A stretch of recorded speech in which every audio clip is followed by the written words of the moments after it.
Pada masa-masa itu, saat bangsa Indonesia berjuang hidup dan mati, kaum Melayu Malaysia justru menyambut gembira kedatangan British. Sultan-sultan di Malaya pun asyik sendiri. Tapi kini orang Melayu Malaysia sering bicara serumpan-serumpun.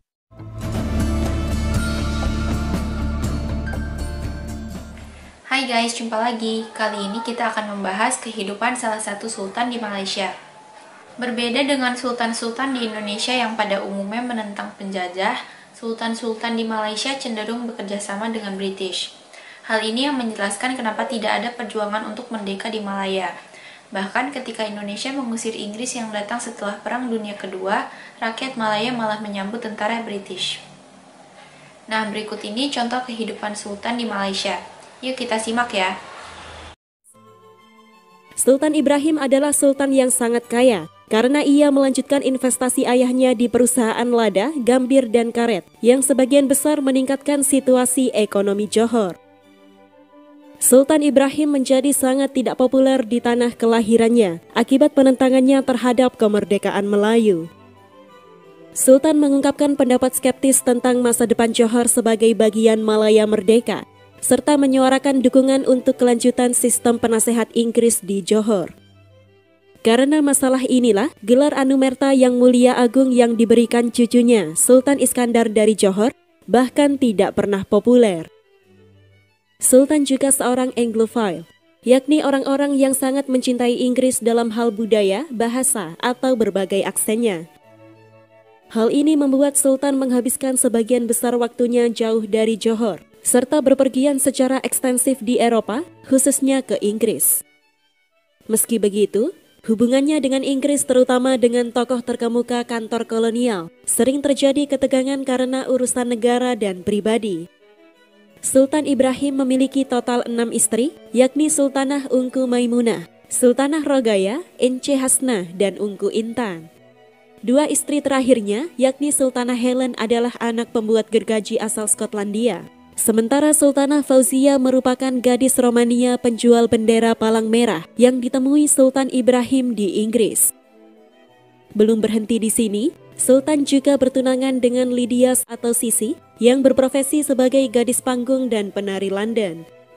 Disinilah Inggris ikut campur dan menentang keras hubungan Sultan dengan Sisi yang dianggap kurang pantas.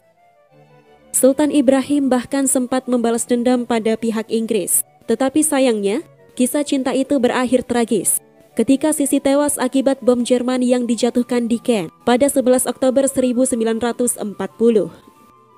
Berikut adalah biografi terlengkap 3 wanita asing, pasangan Sultan Ibrahim dari Johor.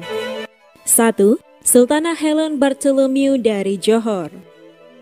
Helen Bartholomew atau kerap disapa Nelly, lahir di Glasgow, Skotlandia pada 21 Desember 1899. Orang tuanya adalah John Bartholomew dan Catherine Bartholomew, di mana ayahnya berprofesi sebagai ahli pembuat gergaji. Pernikahan pertama Helen adalah dengan William Brockie Wilson, seorang Skotlandia kelahiran Melayu yang berprofesi sebagai dokter melalui pelatihan. Keduanya menikah di Singapura pada 14 Maret 1914, di mana Helen mengikuti suaminya jauh-jauh dari Skotlandia ke Malaya, Inggris. Helen pertama kali bertemu Sultan Ibrahim dari Johor ketika suaminya William Wilson menjadi tabib sultan. Pernikahan keduanya hanya bertahan selama 11 tahun, sampai mereka bercerai pada tahun 1925. Sebagai seorang Anglophile, Sultan mendaftarkan putra-putranya dari kedua istri Melayunya untuk dididik di Inggris. Pada saat itulah, Sultan memperbarui hubungannya dengan Helen dan meminta janda itu untuk mengawasi putranya. Itulah kehidupan Sultan Johor di masa penjajahan Inggris. Dengan kehidupan semacam itu memang sulit diharapkan dia akan membantu pejuang kemerdekaan di Malaya. Yang terjadi, Sultan Johor tersebut malah kurang setuju Malaya diberi kemerdekaan. Yuk kita lanjut lagi ya.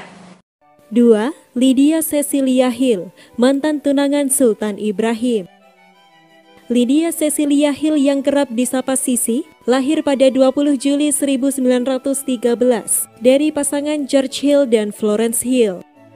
Ayahnya berprofesi sebagai pelaut dan menjadi letnan komandan pada tahun 1915. Sissy bersekolah di King's School dan dinobatkan sebagai May Queen pada tahun 1924.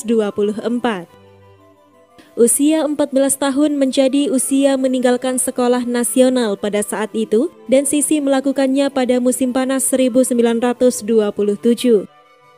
Sissy dilatih sebagai penari dan bergabung dengan kabaret Grosvenor House. Sissy dilatih sebagai penari dan bergabung dengan kabaret Grosvenor House. Sissy digambarkan sebagai aktris kecil dengan rambut platinum dan mata biru. Media bahkan menggambarkannya sebagai berikut. Ia memiliki bakat menari dan kepribadian yang menawan, sehingga selama beberapa tahun ia menikmati banyak popularitas lokal. Sissy juga muncul dalam pertunjukan menari di teater Pier Lama dan di tempat lain. Daya tarik Sissy membuatnya sukses menjadi penari di London, di mana ia muncul selama beberapa musim di West End. Juni 1934, Sultan Ibrahim dari Johor telah tiba di Grosvenor House Hotel, di mana Sissy tampil sebagai penari di pertunjukan lantai hotel. Disinilah Sultan Ibrahim dan Sissy pertama kali bertemu. Sissy akhirnya menjadi favorit Sultan yang sangat kaya, dan hubungan mereka disembunyikan dari publik. 12 Mei 1937, Sultan menghadiri penobatan Raja George VI dan Ratu Elizabeth di London, di mana saat itu ia baru saja menceraikan istrinya yang berkebangsaan Skotlandia, Sultanah Helen Ibrahim. Sissy dan ibunya berlayar ke Singapura dan Johor pada Maret 1938, di mana ketika mereka meninggalkan Inggris, diamati bahwa Sissy mengenakan cincin pertunangan berlian besar. Mei 1938, rumor menyebar tentang pertunangannya dengan Sultan yang berusia 64 tahun. Penolakan publik terhadap pertunangan Sultan Ibrahim dan Sissy segera muncul, terutama dari staf kolonial Inggris di Singapura. Mereka mengatakan jika hal ini terjadi, maka akan menyebabkan tekanan politik sebagai berikut. Seorang gadis kabaret yang menjadi sultanah dianggap sangat tidak mungkin.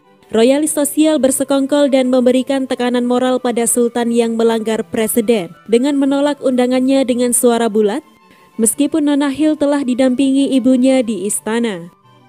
Sultan membalas dendam dengan memerintahkan para pejabat Inggris keluar dari lapangan golfnya.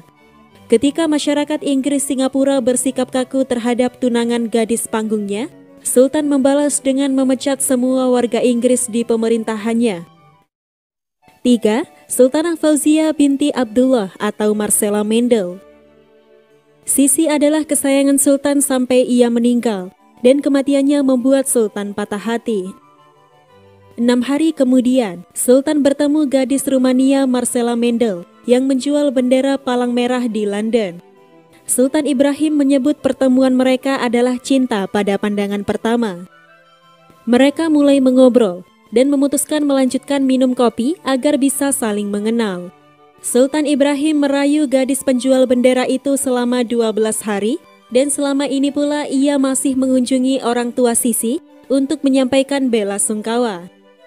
6 November 1940, kurang dari sebulan setelah kematian Sissy, Sultan menikahi Marcella di London, di mana pengantin wanita mengenakan bros berlian dan mahkota Johor yang diapit oleh lambang 2 cakar harimau.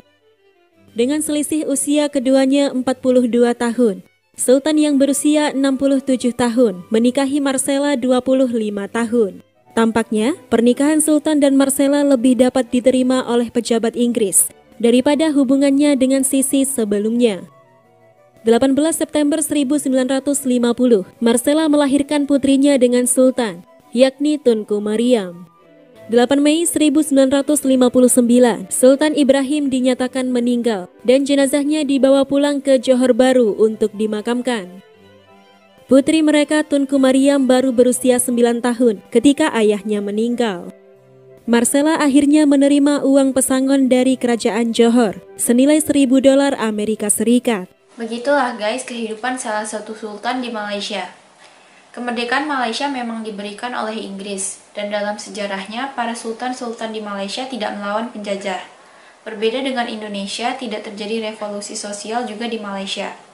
Jangan heran jika posisi sultan-sultan juga dipertahankan. Karena itu, tak muncul tatanan baru di Malaysia.